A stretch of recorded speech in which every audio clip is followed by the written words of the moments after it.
by continuing to be in the meeting, you are consenting to be recorded. The account owner and host can watch Zoom club recordings, and any participant with permission can record to their local device. These individuals can share these recordings with apps and others. Got it? Or leave meeting? Okay, got it.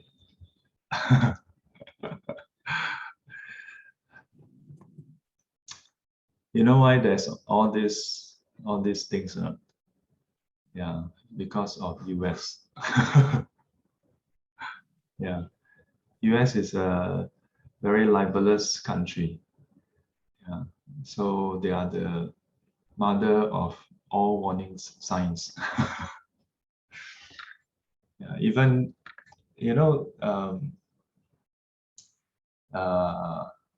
in shopping centers, when they are mopping the floor, then they'll put a sign there, right?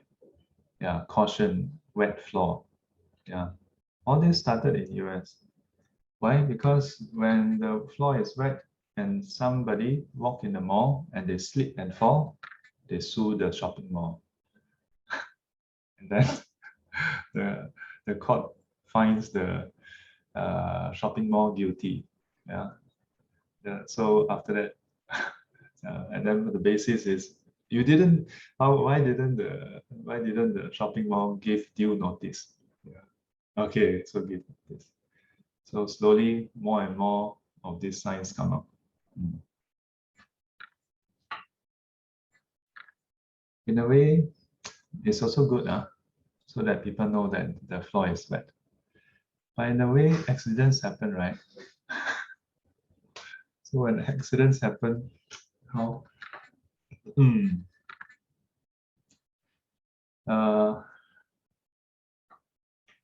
But some things are not accidents. Like the census for 2020. You all know that the census for 2020 is out. So there was an article, and Buddhism has suffered another decline. Yeah, this time around, much lesser. Don't know, 2 or 3% only. Yeah, we have come to the point where having a 2 or 3% loss is a win. Yeah, I was sharing with some students. I'm actually quite surprised. We only dropped by 2 or 3%.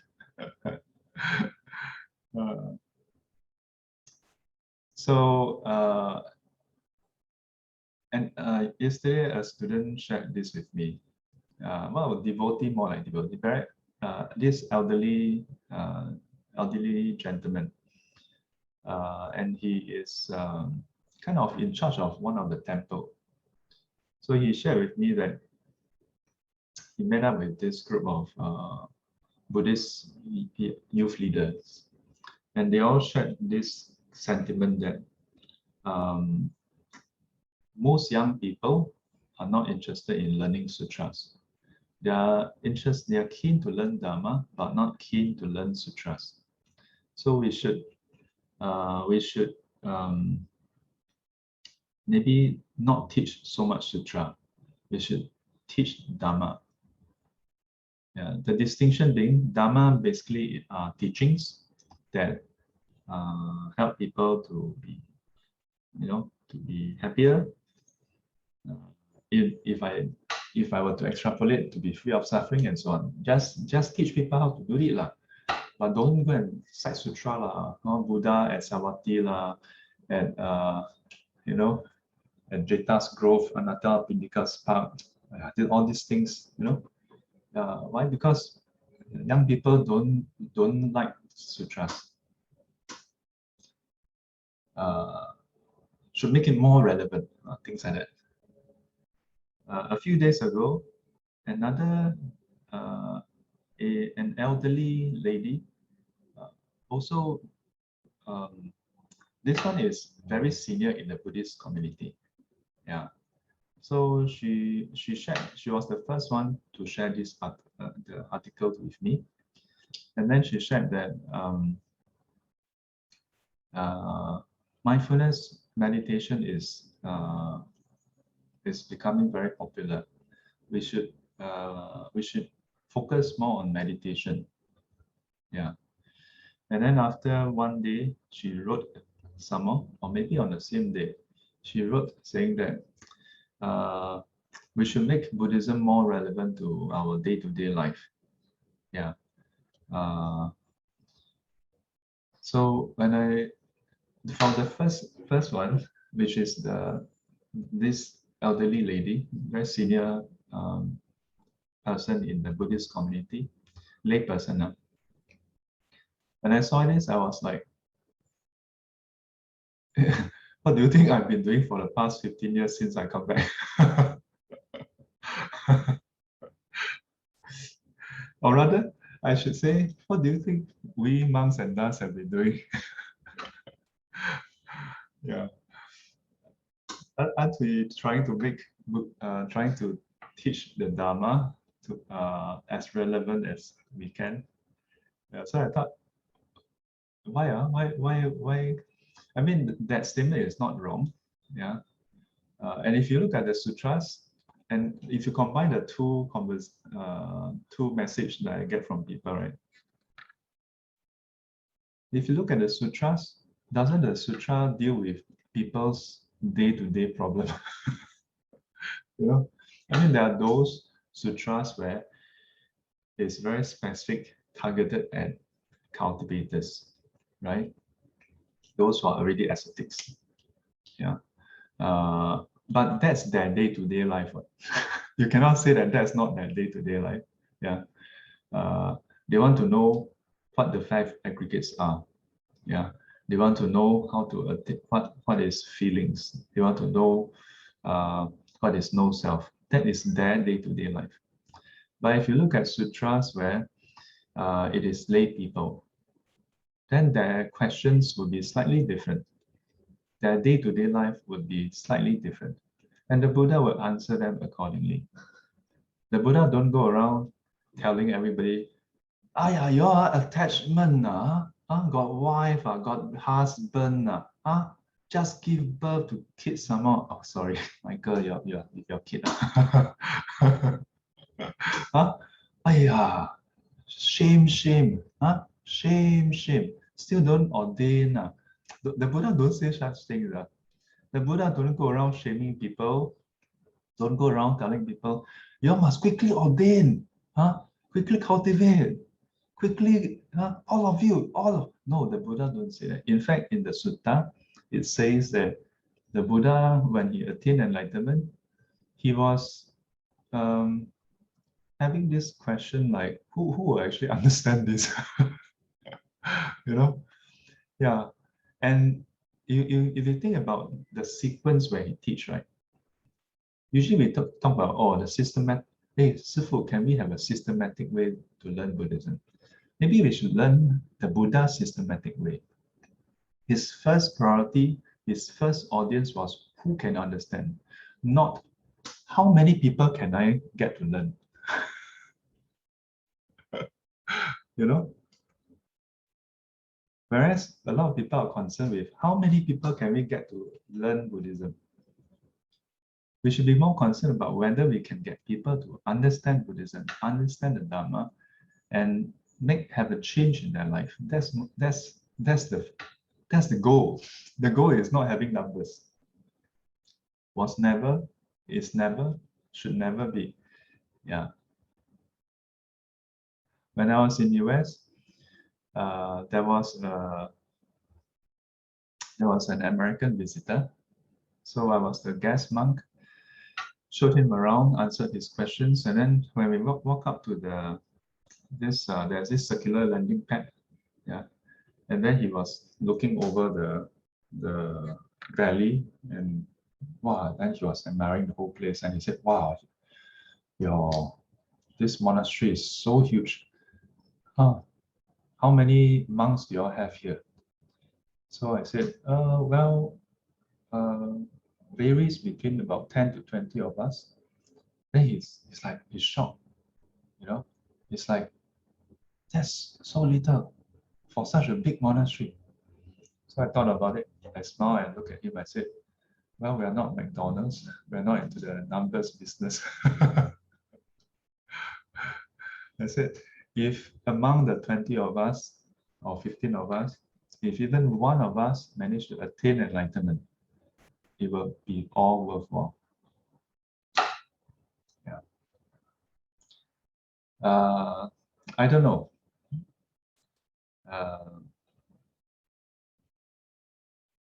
What if this time round it dropped to 22%? Because it went from 40%, 40 over percent, maybe 42, 43, down to 33. And now it dropped by 2 or 3%. What if it dropped by 20%? What if the census turned out that we have dropped to 21%? Yeah. Or even 12%. I can tell you, there'll be those who feel that, oh, well, something is wrong in Buddhism. Buddhism must be wrong. And then they will just migrate to other religion. There'll be those who are like that. Just as there are those who,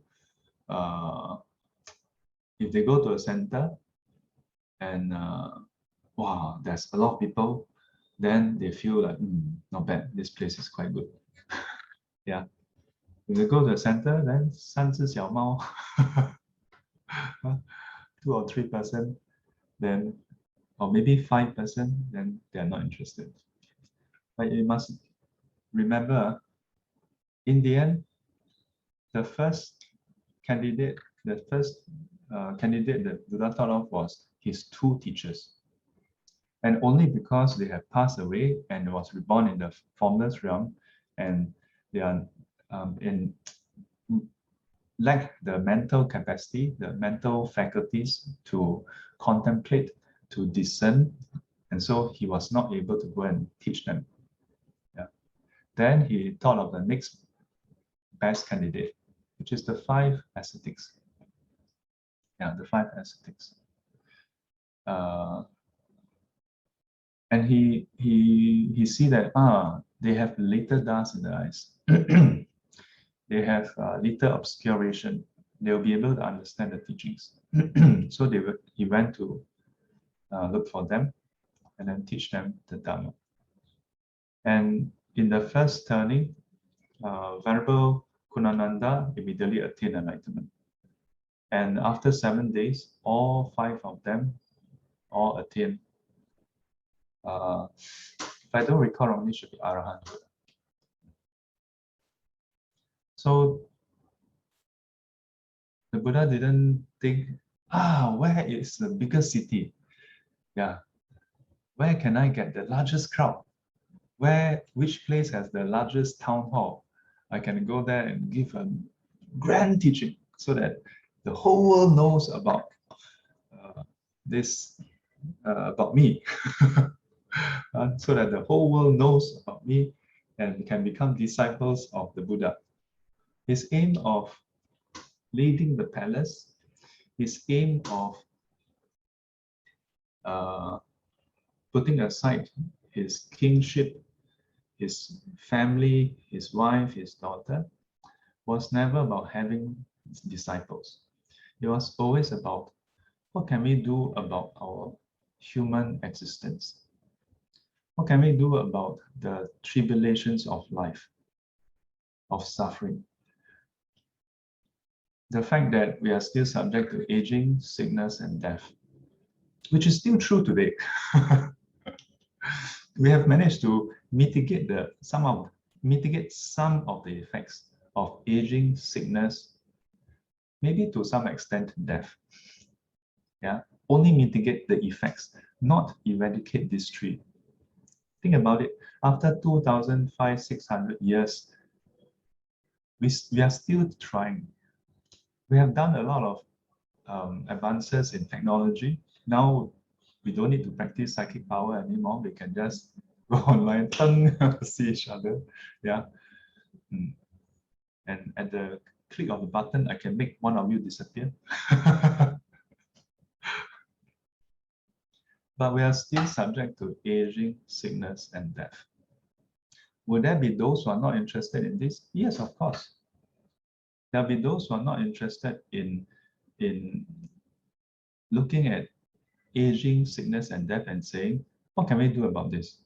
And who are they? Those who are young, those who are healthy, those who are alive and having a good time. These are the individuals who will not be so keen in the Dhamma. And this is not just, giving ourselves excuses. This is a fact.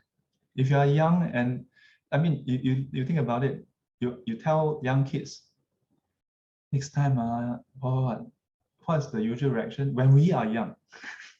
I mean, Marcel is still young, but he's very mature now.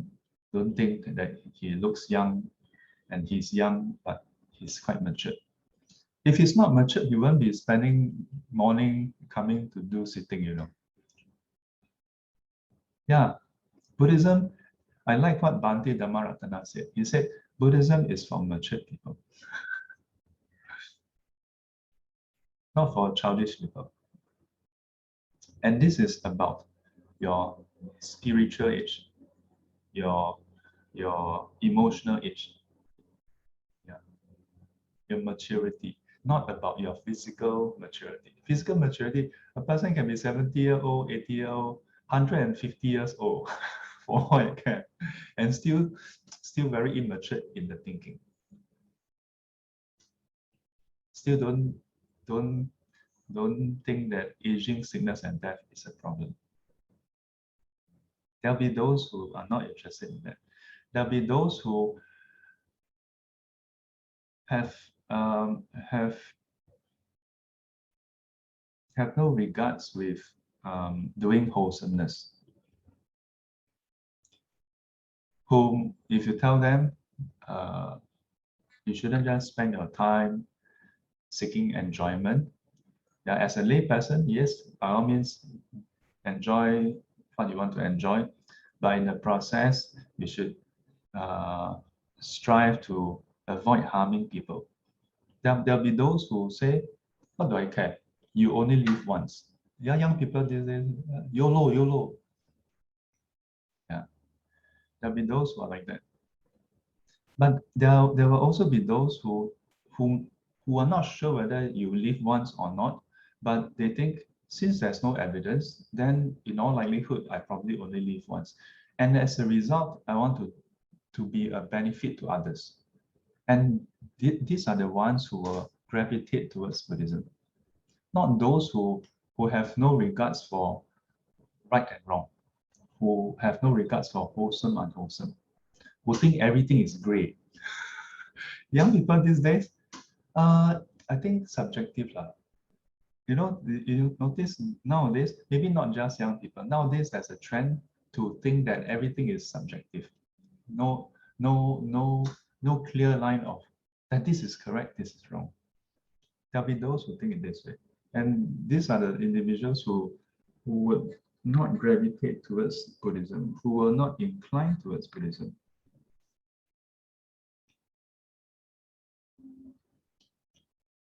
So,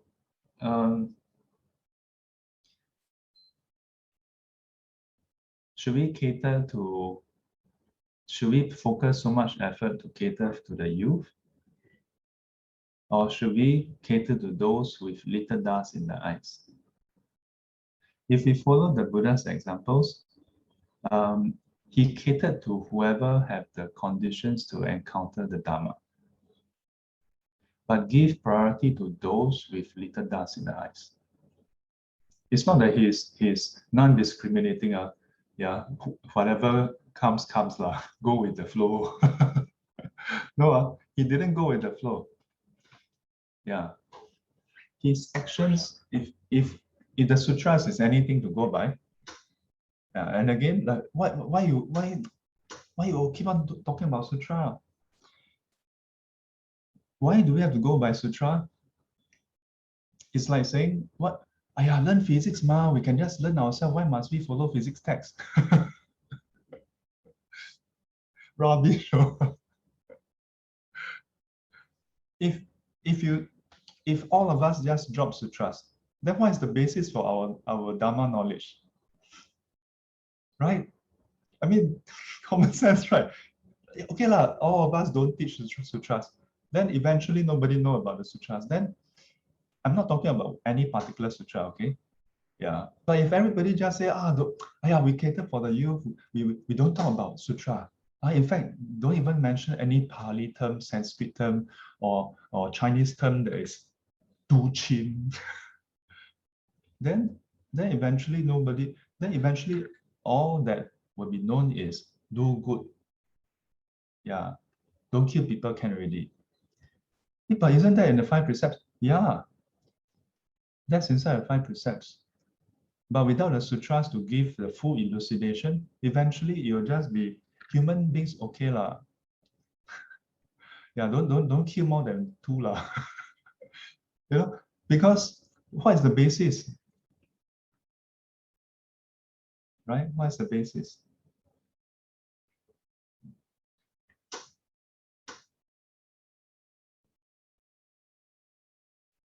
The discussion, there was the discussion about how, if we look at other religions, namely Christianity, they have a lot of people.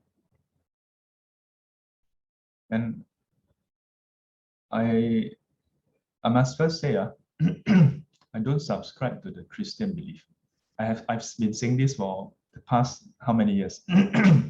This is not against other religion, okay? You all don't panic immediately, log out. Don't want to be seen in this video. I say this publicly, openly, even in interfaith dialogues with government officials all over the place. This is a fact. I don't subscribe to their belief. If I subscribe, I'll be a Christian priest or Catholic priest or Christian pastor. It's easier, you know? Yeah. I mean, easier to me. I don't say that theirs is easier. If you really follow the whole Bible, not so easy also, no. You have to keep your beard, everything, the clothing, you must follow certain fiber, cannot be. Yeah, if you want to follow it 100%, do you think Christianity is easy? Not exactly, you know. Yeah, but I'm not an authority, so don't take my word for it. Go and really look through the Bible if you're interested. But there was mention that Christianity, you see a lot of people.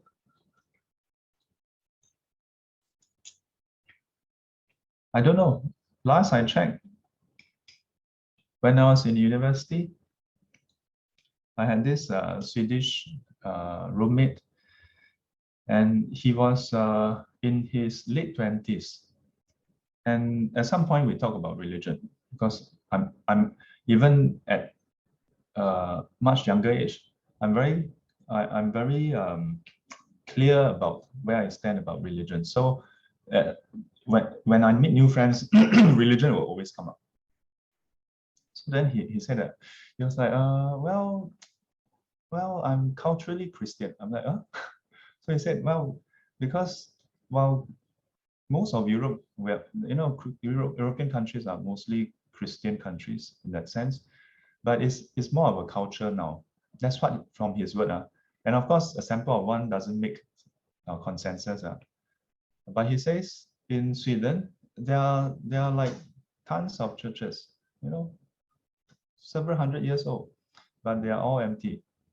Maybe all is a bit too much. I don't think all are empty, but maybe a lot are empty. Yeah. In Europe, Christianity has been undergoing a decline for the longest time. Yeah. In many core Christian countries, it has been declining. But the media doesn't report on this. They keep on reporting on, this country, Christianity has risen. So I don't want to imply anything, but fortunately for the internet, you can go and read yourself. Yeah. Now, it doesn't mean that Buddhism is increasing. When I was in US, there were two Christian, I think they were pastors.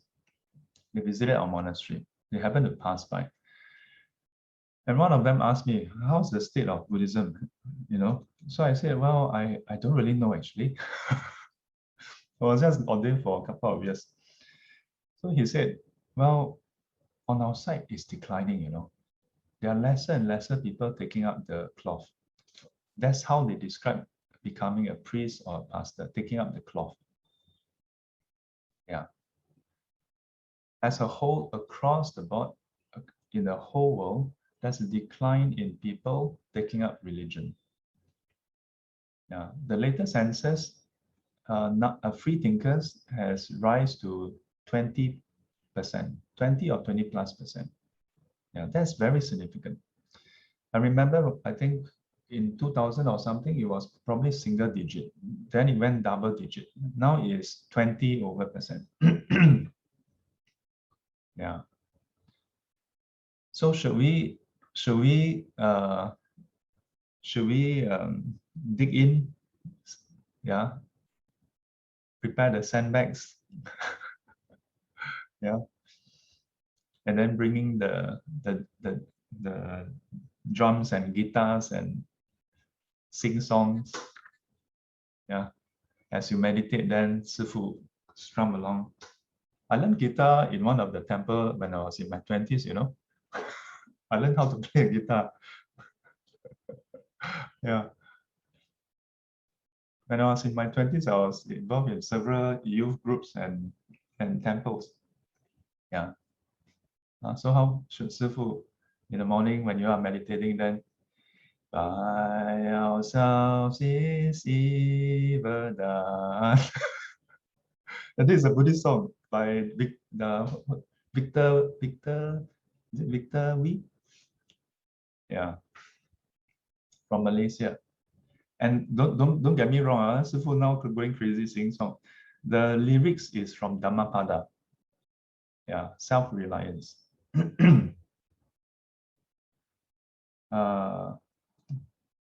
I don't know. That's why our programs had always catered to people of all ages. Yeah. Catered to people of all ages. And in many cases, youth always like to get special treatment, as though like they are non-human beings. They always like either those who are in charge of youth groups or youth themselves always feel like youth don't like Dhamma talks. They like to have discussion. Yeah, small kids don't like to study. So do we say, yeah, don't study? Small kids like to eat sweet. Do we then give them sweets? I mean, like, how come we apply totally different logic when it comes to religion, when it comes to Buddhism? I always tell people, I should tell you one funny story. And I should just say which school, because there's only that many Buddhist schools. Otherwise, you guess the wrong one. So when I was in the Buddhist Federation, there was one time they were building the extension, and then they were at the extension, they put up 8 banners highlighting, showcasing the Noble Eightfold Path, the Enlightened Eightfold Path. So there was the Chinese verse, and then we're supposed to put in English translation.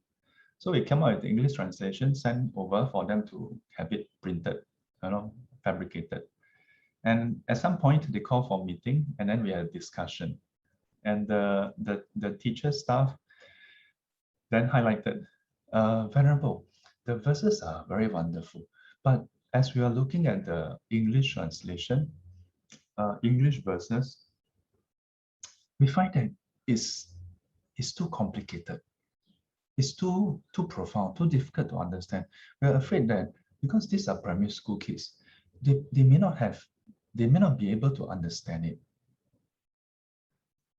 So then I laughed. I said, in Maha Bodhi School, in fact, I would say, apart from Maha Bodhi School or primary school, right, the students spend 6 years learning full-time, right? Full-time students, right? Yeah. And to learn English, maths, science, Chinese, art, music. Art and music is more like for fun, for the most part. You learn all that full time for 6 years. And after 6 years, what can you do? Primary 6 student, what can you do? Would any of you hire primary 6 students to run a company, to head a new project? Cannot do anything. For 6 years, no? You need 6 years just to know enough so that you can learn algebra, so that you can learn linear equation. Without that 6 years, you just tell someone who is 12 years old, 13 years old, but never go to school. You go and teach them linear equation, you will die. You will say, let me harakiri. Because it will just be next to impossible. Out of 1,000, out of 10,000, maybe there'll be a handful who somehow gifted one. They don't have to go through primary school. But most need to do that. So I told them, and you compare with English, Chinese, Math, Science at primary school level, what does it solve? Yeah, it gives you some fundamental basics about languages, about physical world, about how this school of thought of mathematics is the foundation of practically all our advances in the past 300 years. You know, in fact, for the past 2,000 years, a lot of major developments are due to mathematics, which is a fundamental language for science. And yet, it doesn't solve suffering. So why do we think that the teaching that is supposed to, I say supposed, not because I don't think so, but most of us haven't solved suffering, so let's assume that it's supposed to solve suffering. It's supposed to solve suffering, and we say that it should be simple enough to be written in simple verses in 8 lines that primary school kids walk past, read, they understand. Why don't we just tell physics teachers to write down, to summarize the whole of physics? No, don't summarize the whole of physics. Just summarize F equals to ma in 8 verses. And make sure that primary school kids look at it, immediately understand what it is without explanation. We don't do that for science, right? We don't do that for maths, right? And even for English, when do we learn grammar? Not in P1. P1, P2, it just memorize. We're just trying to learn how to form words. And yet, we expect kids to find Buddhism easy, that we have to dumb it down until primary school kids can understand. But I happen to highlight Maha Bodhi School because that's the context. But I don't blame them. It's not them. It's most people. Most people keep on saying Buddhism is too difficult, too cheap. Yeah.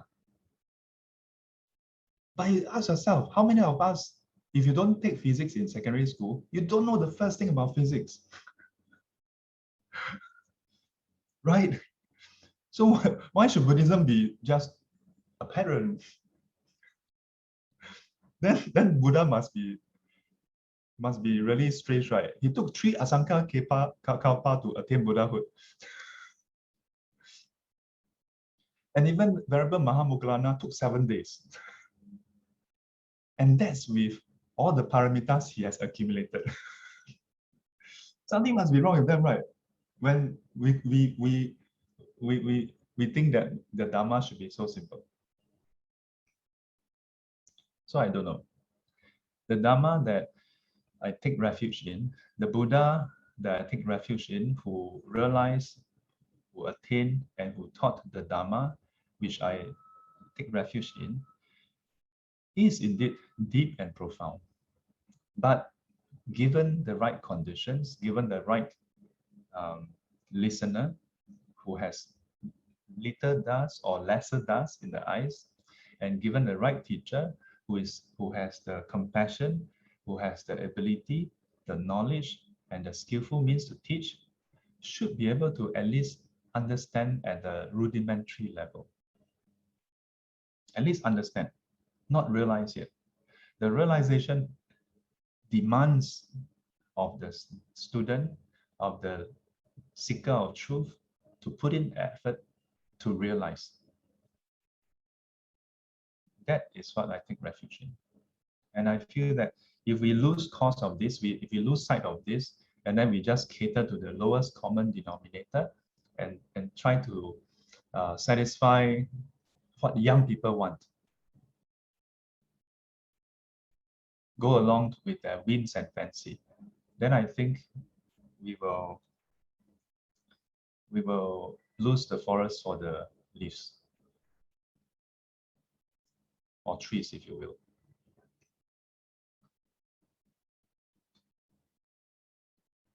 Danny asks, hi Sifu, how about the traditionally Buddhist countries like Thailand, Myanmar, Tibet, Sri Lanka, etc.? Is Buddhism growing or declining there?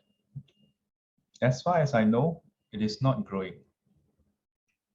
Yeah, as far as I know, it's not growing. I've heard from venerables from these various regions, the number of novices coming in has declined sharply. It's not like, oh, last year 5,000, this year 4,980.